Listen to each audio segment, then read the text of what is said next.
A homeless girl is denied shelter. Then, Angelina Jolie finds her. The rain poured steadily over the cracked sidewalks of Los Angeles, bouncing off tarps, cardboard roofs, and worn-out sneakers. Among the cold, forgotten alleys and whispering streets was 16-year-old Alina, curled up in a threadbare blanket behind an old laundromat. Her fingers clutched a water-stained book, Jane Eyre, the one thing she'd managed to save from her mother's belongings. It had been 4 months since her mother passed away, in a hospital with no family beside her. With no relatives to turn to and a broken foster system that never called back, Alina found herself navigating the merciless terrain of street life. She wasn't a runaway. She was a girl no one came back for. On this particular night, Alina approached a local women's shelter. Her shoes squished with every step, soaked and cracking at the seams. She waited in line, heart pounding, as women of all ages huddled around trash can fires or under dripping awnings. "I'm sorry, we're full," said the woman at the front desk, barely glancing at her.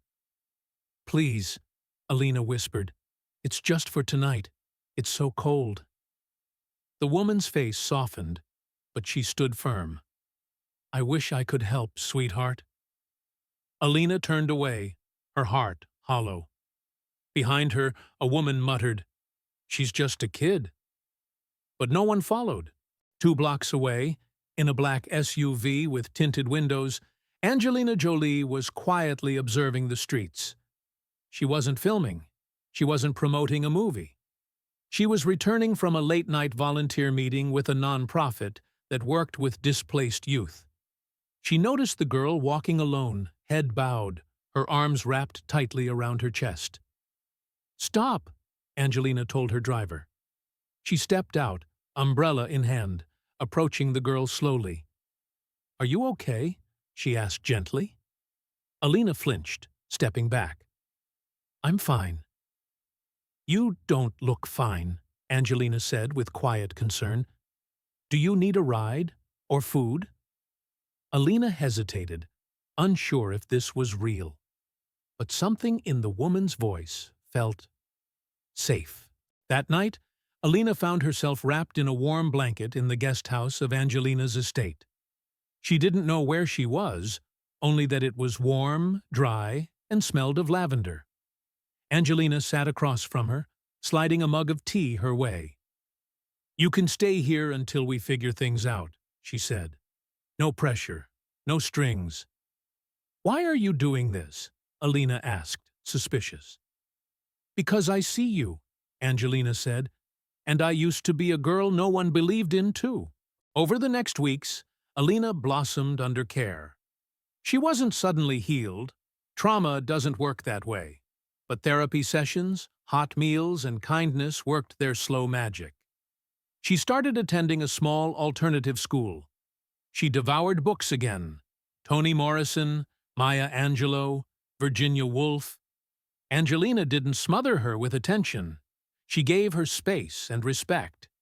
But every week, without fail, they'd have a tea night where they talked about grief, about dreams, about survival. One night, Alina asked, "Why didn't anyone else help me?" Angelina's eyes dimmed. "Because people forget how to see. But you were never invisible to me." Months passed.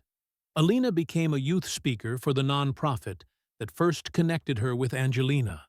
She spoke at schools, panels, and even the UN Youth Summit. Her story, once buried in alleyways and wet cardboard, now echoed in rooms with velvet chairs and live translations. She didn't talk about being saved. She talked about being seen. 2 years later, at a shelter renovation event in downtown LA, Alina, now 18 and interning with UNICEF, stood beside Angelina as they cut the ribbon. A reporter asked her, "What changed everything for you?" Alina smiled, looking at the crowd. "Someone looked past what I wore, where I slept, and what I had. Someone saw the me I hadn't even met yet." She turned to Angelina and whispered, "Thank you for seeing me." Angelina squeezed her hand. "The world's going to see you now, Alina, and you're going to help them see others." And as applause echoed across the crowd, the girl once turned away now stood at the front, leading, shining, and never forgotten again.